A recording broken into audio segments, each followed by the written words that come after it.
Having been around for 80-something million years, not only is the frilled shark a living fossil, it's likely nature's rough draft beta version of sharks today. What it is, guys, it's your boy BlastphamousHD, and today we're here to check out Unspeakable Horrors of the Deep Sea. If you guys want to watch the original video, the link's in the description down below. It is by Casual Geographics. Let's do this. You've probably heard me say that I'd rather eat 10 pounds of Popeye's biscuits with no drink than ever go out into the ocean. Well, I'd rather ride cross-country on a bike with a hot grill for a seat than spend half a second in the deep sea. There's a lot of living nightmares and paralysis demons come to life if you sink deep enough. And the megalodon is not one of them. You'll often hear this thing about how the prehistoric apex predator never got discontinued, it's just chilling a step above hell in the abyss. This is cap. For three good reasons. One, there just isn't enough food to sustain a 60-foot you to the natural order. Two, if nature did keep the same jumbo jaws that peaked in the Pliocene, we at least would have seen a body by now. And number three, why do y'all want this to be alive so bad? I promise you there's way worse things down there. Like, I would evacuate my bowels if I ever saw a giga great white shark. But put me in front of a T-posing squid and I'm shitting more bricks than the entire city of Newark. The big fin squid is easily one of the most disturbing things alive as I'm saying this. It's a T-posing predator with arms estimated to max out at just under 30 feet. Scientists believe the big fin catches bodies by dragging those arms, which can be easily 20 times its own body length, along the ocean floor like trawling nets and feeding on whatever poor soul accidentally bumps into them. You're gonna hear me say believe or we think a lot, and that's because we don't know a whole lot about them. Almost every sighting and virtually every specimen studied were either juveniles or paralarvae. We have no way of knowing exactly what their final form could look like. For all we know, this could be junior, and we just haven't seen mama big fin yet. Who would have thought that just putting elbows on a squid would instantly turn it into the spawn of Satan? Oh, and if you thought the big fin was just this slow, passive floating predator, then you're seriously underestimating the ocean's ability to massacre your mental health. And if you're curious, this video was taken about 7,000 feet down in the Gulf of Mexico. But considering they're believed to be the deepest living squids at about 20,000 feet, I have a theory. This is a juvenile, and the big boys are the ones shacking it up down in the crotch of the ocean. But good news, the big fin probably only feeds on small fish and crustaceans. Bad news, there are squids big enough to beef with the biggest predators on the planet. And the biggest predator on the planet that isn't a disgraced former YouTuber is the sperm whale, which on its own would have to be one of the most traumatizing things to witness during their 2-hour hunting expeditions down in the deep sea. Well, the tankiest carnivore on Earth regularly runs fades with the giant squid. And by giant, we're talking about calamari growing to an estimated 40 feet long. Not only are they themselves predators that hunt using 20-foot tentacles, they're opportunistic cannibals that would 100% murk their entire family reunion for some calories. Now, nature high-key screwed up their character design. They have a donut-shaped brain and an esophagus running through it, meaning if they swallow something big enough, not only do they run the risk of choking to a flatline, they can also factory reset their entire personality through severe brain damage. Which is why they mitigate this by shredding their victims with a razor-sharp beak and what is essentially a tongue with teeth, the radula. That beak is such a weapon that you'll rarely see a sperm whale that hasn't been tattooed during a struggle with a giant squid. And while the plus-size cephalopod usually loses in a war with the whale, they do not make it easy. But the most disturbing thing about them is that eye.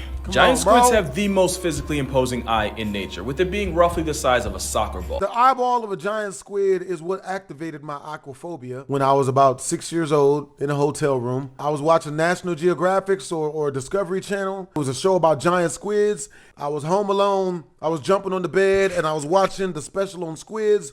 And that huge eyeball went across the screen, and in my mind, the entire room filled up with water, and squids and sharks within. I lost my I never trust another giant squid. Contrary to popular belief, huge eyes don't exactly help it see further, but it does mean they're terrifyingly good at noticing objects giving off their own light, which is a lifesaver since when their biggest optosperm whale is on the hunt, modern-day Leviathan disturbs glowing creatures like jellyfish and crustaceans who flash in response. Having eyes as big as our heads means the giant squid can detect and use those flashes to avoid becoming a corpse. But that also means that if you ever go swimming in the Giga Squid's area code, the flashes you'd create mean that while you might not see it, the same animal that does its own kind dirty would know exactly where you are. And honestly, there's only one thing that could be worse than getting stalked by a school bus-sized headfoot. There's another squid with hunting tactics so spiritually upsetting, I'm not even gonna talk about it. I'm gonna go ahead and use a lifeline. The Humboldt squid, also known as the red devil. I'm Lindsay, by the way. Hi. Humboldt squid are found in the eastern Pacific Ocean, typically between 600 to 2,300 feet below the surface of the ocean. And their nickname comes from the way they use their pigment cells called chromatophores to communicate. You're probably familiar with chromatophores through videos of different cephalopods using them to change color, blending into their surroundings, and even dreaming. And Humboldt squid notably use them to turn bright red when they're aggravated, hence the nickname Red Devil. It's very on brand. They're also extremely predatory and have been known to act aggressively towards scuba divers on rare occasion, which becomes a bit more terrifying when I tell you that they can get to 8 feet long and 100 pounds. Now you might be thinking, Lindsay, that is not that big. What about the giant squid and the colossal squid that can both get to like 40 feet long? Well, I haven't told you the best part yet. The Humboldt squid is known to live and hunt in groups of up to 10, no, up to 100, no, 1,000, yes, in groups of over 1,000. 1,000 squid. That's about 990 too many if you ask me. While hunting in these groups, they use their chromatophores to communicate with each other, coordinating movements and attacks, allowing them to take down larger prey, dragging. They just had to play the Super Mario 64 Aqua level music off up in this shit. It makes it so much more immersive, which makes it so much more worse for me. Because the last thing I need is immersion. Them into the depths until they go unconscious. Scientists have identified some of these communication patterns, as you can see in this little chart, but still don't know exactly what any of them mean. But regardless, that sounds like one of the worst ways to be unalived in the ocean. Oh wait, this isn't a TikTok collaboration. That sounds like one of the worst ways to die in the ocean. So as you can see, whether it's being confronted by a Humboldt block party or squaring up with a live-action kraken, there are many aspects of the deep sea that end up with you putting your therapist up a tax bracket. And a lot of that's because of this cute little thing known as deep sea gigantism. The idea that the cold temperature, the dissolved oxygen, and the lack of pressure from predators allow some animals to escalate to the biggest and most terrifying versions of themselves. Exhibit A, the Japanese spider crab, which can measure 12 feet across from claw to claw and weigh as much as a human Oh, hell tongue. no. Only thing worse than a giant spider crab is a giant crab spider. This is an Antarctic sea spider, a dinner plate-sized demon spawn that hunts by sucking the life out of its prey through its proboscis. Now technically, they're not actual spiders, but also I imagine most people watching technically don't give a f, especially since this one looks like it identifies as a face hugger. Then there's a giant isopod, which is essentially an aquatic cockroach big enough to be cradled like a baby. No clue why you would though. And if you're looking for a truly supersized animal crossing, the oarfish should be on your list. The giant oarfish can grow to well over 30 feet long, and there have even been claims of those in the neighborhood of 50 feet. Proof that back in the day when we had stories about sea monsters, they weren't lying, they just didn't have all the names yet. Also, if you caught that pun earlier, we're friends now. But with deep sea gigantism and the endless expansive ocean acting as a canvas for Shaitan to practice his art, if you dive deep enough, there be monsters. For example, this isn't an animal. It's a group of animals joined together in something like a hive mind. So we're not talking about it. We're talking about them. And sophonophores like this come in many forms. Like the Portuguese man of war armed with venom to ensure that the excruciating experience of meeting one is permanently etched into your brain. And there's a Priodubia, a giant sophonophore that can flex a total length of up to 160 feet. And even though it's a collective group of tiny animals, its length could humble a blue whale, making it technically the longest creature on the planet. Or at best, a modest second, since the bootlace ribbon worm has been reported to reach 180 feet in length. And it's toxic because the ocean, and of course it is, with nasty smelling mucus potent enough to life deprive the crabs it likes to eat. Like I said, whether it's Lucifer's tapeworm or a flying spaghetti creature, there be monsters. And it gets so much worse than a giant worm, because as terrifying as the deep sea is, it's also nasty. And there might not be anything more repulsive than the hagfish. This loogie linguini feeds on the rotting corpses and carcasses that sink down into its domain. And since they don't have any actual teeth, the graveyard guppy feeds by sliding into an opening and eating the decomposing body from the inside out. And you would think that something that eats like a casket wouldn't have to worry about getting put on a plate itself. Again, you're giving the ocean too much credit. As self-defense, the hagfish will sweat buckets of slime, a phlegm jacket that's thick enough to clog the gills of anything hungry enough to F around and unlucky enough to find out. To the point where this is the end game of a truck transporting hagfish on the highway, crashing. Now, you've definitely seen this picture before, but have you ever stopped and asked yourself what they were doing there in the first place? You remember how I said nothing that eats like a hagfish should ever have to worry about getting eaten? Well, simple. For these hagfish, their final destination or dinner plates in Asian countries such as South Korea, where they're considered a delicacy. What? Now, I'm not one to judge other cultures, but we seem to have a habit of constantly trying to eat all the things nature went out of its way to tell us not to. But one thing you won't see as a main course is something ironically named after a fruit. The sea cucumber is like the hagfish in that its meal prep consists of all the things we normally flush, burn, or bury. All the soul evacuated bodies that sink down to the ocean floor instantly get put on the cucumber's grocery list. It's a literal bottom feeder, and I mean that since they'll also make a meal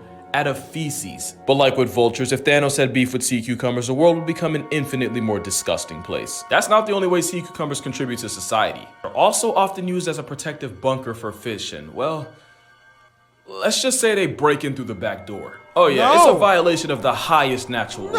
It gets worse when a pearlfish decides to have a playdate right next to its prostate. I don't even know if they have a prostate, but you get what I mean. And if that makes you uncomfortable, here's an ad to give you time to mentally prepare for what's next. This adorable little guy is known as a basket star. It's a type of brittle star and an echinoderm, which actually makes it a close cousin of the sea cucumber. If you ever learned about fractals in geometry, then that's why the repeating pattern of branching arms might look familiar. It's also why the US is really wasting $20 billion a year looking into space, because the real ET is happening right here. Because of the unsightly way basket stars get from A to B, they've also earned the nickname sea snakes. I feel itchy all of a sudden. However, even though it looks like something Lucifer would use to pleasure himself, they eat mostly zooplankton and are pretty much harmless for the most part. And honestly, that pretty much describes 80% of the nonsense in the deep sea, only really harmful to your peace of mind. Like take the frilled shark. Having been around for 80-something million years, not only is the frilled shark a living fossil, it's likely nature's rough draft version of sharks today. Also, don't let this video fool you. They can grow to a respectable 6 feet long.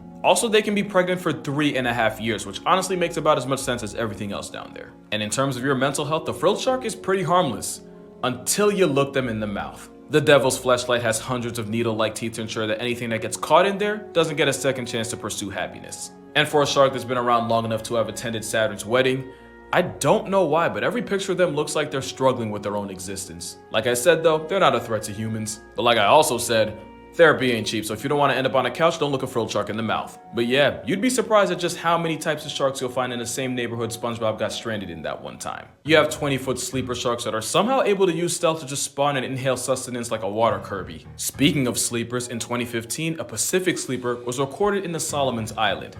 Why is that important? Well, its home address was right under an active volcano, proving that if any animal had plot armor, it'd be sharks. Then you have the ghost shark, which, okay, yep, you got me, isn't an actual shark, it's a close cousin known as a chimera.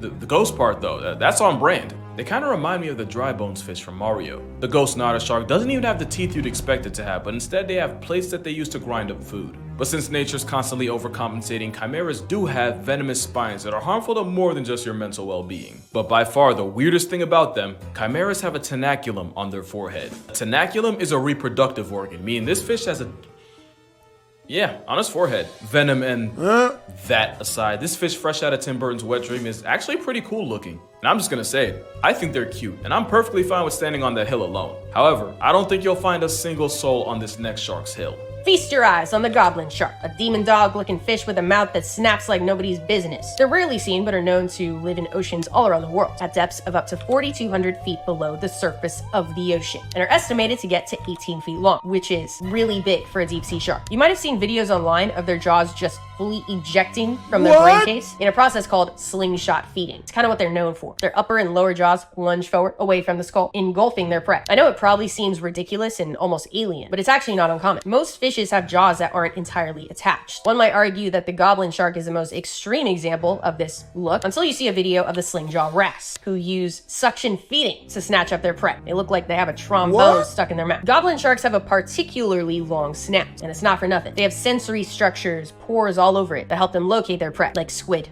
fish, and crustaceans. And I am personally grateful I am not a squid, fish, or crustacean. Yeah, goblin's the right word for the only shark in the world with a receding gum line. But you gotta admit, yeeting your own jaw to catch calories is pretty metal, and you're gonna find that a lot of the creatures rolling in the deep have evolved some of the most creative ways of bagging groceries. Which is why I would never go there. There seems no good reason for me to put myself in that very wet and dangerous situation. That's what that is.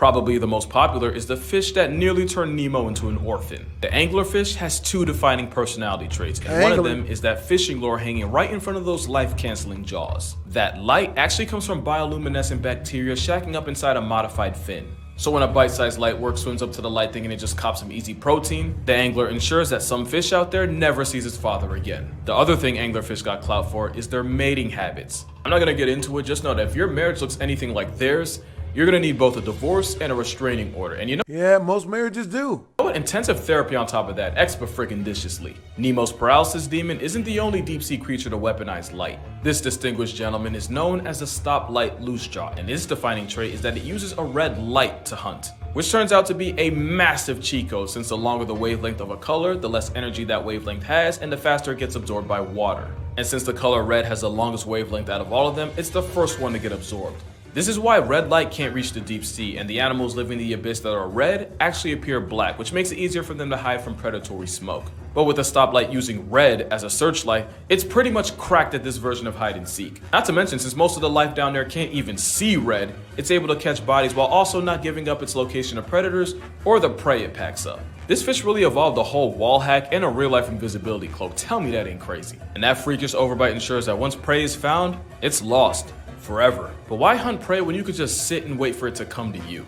That's the entire playbook for the deep sea lizardfish. Just look at that smile. You know he's on nefarious timing. And at over 2 feet long, they earned the title of being one of the premier apex predators of the deep sea. As a habitual camper, they lie waiting for life to pass them by before they lunge and use hypodermic needles for teeth to cancel it. And with apex standing for anyone providing smoke gets extinguished, lizardfish don't hesitate to turn their own kind into coffin fodder. And with the whole point of those teeth being to hold struggling, panicking prey in place, they make sure they don't live long enough to learn from their mistake. But as much of a therapy build as Gecko Guppy's mugshot might be, it might not even be the worst headshot in the ocean. Not as long as this is still a factor. I don't know anyone who would waste the oxygen trying to defend this. I would. Many say this is a face only a mother could love. Well, then maybe he is my son. This is the deep sea telescope fish, one of the most stunning creatures of the deep tropical oceans. They're found at depths of about 1,600 to 6,600 feet below the surface of the ocean. I can't say that normally. Surface of the ocean. And like you'll see if you look up photos of them online, they are often photographed at unfortunate angles that don't do them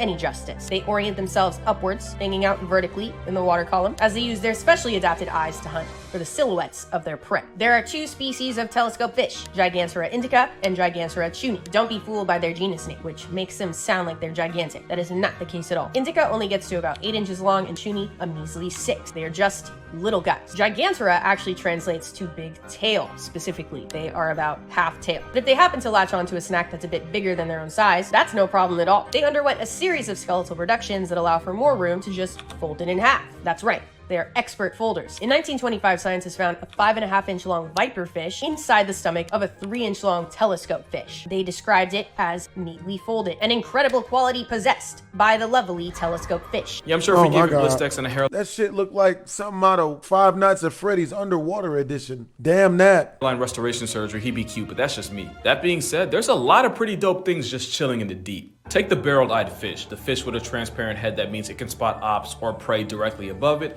thanks to those two green gummy-looking orbs that are actually its eyes. Or the ultra-rare giant phantom jellyfish, equipped with 30-foot arms that makes this ET understudy the length of a whale shark. And when I say rare, I mean this jelly's only been seen like 100 times in the history of mankind, so the fact that you're watching this right now is kind of wild. Then you have the deep-sea Dumbo octopus that copes with stress by turning itself into a ball to discourage predators from eating it. And if this right here looks familiar, yeah, right to his thighs.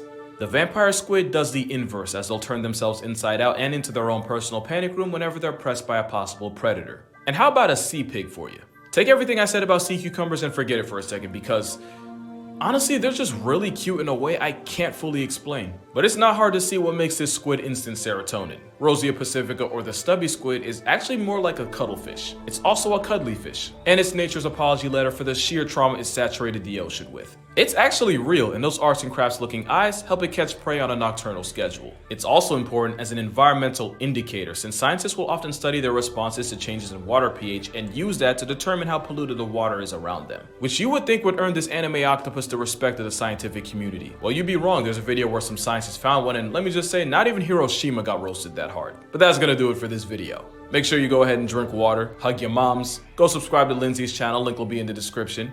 And don't go anywhere near the ocean.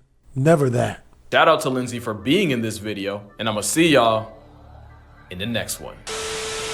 It's like eyes look fake. It's like Davy They Jones. look like googly eyes.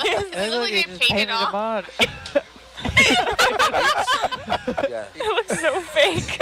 So some other aerobic team just came before and just left it here. It's like some little kid dropped their toy. Trash. Oh He's awesome though. He is awesome. That's a good focus But right seriously, there. what's Great wrong with focus, eyes? Justin. It's freaking me out. I want to see him move. It's a Do something. do something. Flash your lights. Well, that video activated my aquaphobia a couple of times. Hope you guys enjoyed the video. This is your boy BlastphamousHD. Twisms.